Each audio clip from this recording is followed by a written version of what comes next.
സന്നിധാനത്തേക്കാവശ്യമായ പത്രക്കെട്ടുകൾ കഴിഞ്ഞ 27 വർഷമായി എത്തിക്കുന്നത് മീനങ്ങാടി സ്വദേശിയായ ശ്രീധരനാണ്.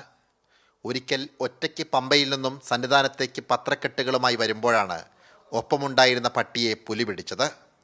തീർത്ഥാടന കാലത്ത് മാത്രമല്ല, എല്ലാ ദിവസവും പത്രക്കെട്ടുകളുമായി ശ്രീധരൻ സന്നിധാനത്തേക്ക് മല കയറും. 1.5 വർഷം 2 വർഷത്തിന് മുമ്പ് 13 നമ്മൾ കയറി വരുന്ന സ്ഥലത്ത് എത്തിക്കഴിഞ്ഞപ്പോൾ പുറകിലൊരു അനക്കം കേട്ട് പട്ടി പുറകിലുണ്ടായിരുന്നു. ആ പട്ടീനെ കാണുന്നില്ല. പെട്ടെന്ന് പുലി അങ്ങ് മറഞ്ഞു. ഞെട്ടിപ്പിക്കുന്നു. ഇപ്പോഴാണ് അതിന് ആ സംഭവം ഓർത്ത് എനിക്കിപ്പോഴും തോന്നാറുണ്ട് സാർ.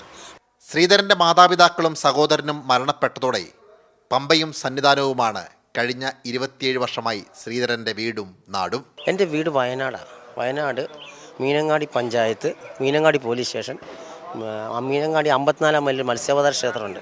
അവിടെ അതിൻ്റെ അടുത്താണ് എൻ്റെ വീട്. അവിടെ ആരും സഹോദരങ്ങളാരുമില്ല. അച്ഛനും അമ്മയൊക്കെ മരിച്ചു. ഇതിനിടയിൽ വർഷത്തിലൊരിക്കൽ തീർത്ഥാടനത്തിനായി സമയം ചെലവഴിക്കാറുണ്ട്. ഒരു വർഷത്തിലൊരിക്കൽ തീർത്ഥാടനത്തിന് പോകും. ഇവിടെ നിന്ന് കൊച്ചുവേളി തെറാട്ടൂൺ എക്സ്പ്രസ്സിന് പോയിട്ട് ഹരിദ്വാർ ചെന്നിറങ്ങിയിട്ട് ഹരിദ്വാറിൽ നിന്ന് 1962 കിലോമീറ്റർ നടന്ന് തിരിച്ച് ചാറോഡാം യാത്ര പൂർത്തിയാക്കി ഞാൻ ഹരിദ്വാറിൽ വരും. 68 ദിവസം യാത്രയ്ക്ക് എനിക്ക് വേണം. ഈ സമയത്ത് ഞാൻ ഈ പത്രം കൊടുക്കാൻ വേണ്ടി വേറൊരാളെ ഇവിടെ ആക്കിയിട്ട് പോകും. ഹരിദ്വാർ ചെന്നിറങ്ങിക്കഴിഞ്ഞ് 28 കിലോമീറ്റർ ഋഷികേശ്, അവിടെ നിന്ന് ദേവപ്രയാർ, രുദ്രപ്രയാർ, നന്ദപ്രയാർ, കർണപ്രയാഗ്, മൃഗസഞ്ജീവനി മല, പിന്നെ ബദ്രിനാഥ്. ദിവസവും പുലർച്ചെ 6 മണിക്ക് പമ്പയിൽ നിന്നും യാത്ര തുടരും. 9 മണിയോടെ എല്ലായിടങ്ങളിലും പത്രം എത്തിച്ച ശേഷമാണ് മലയിറങ്ങുന്നത്.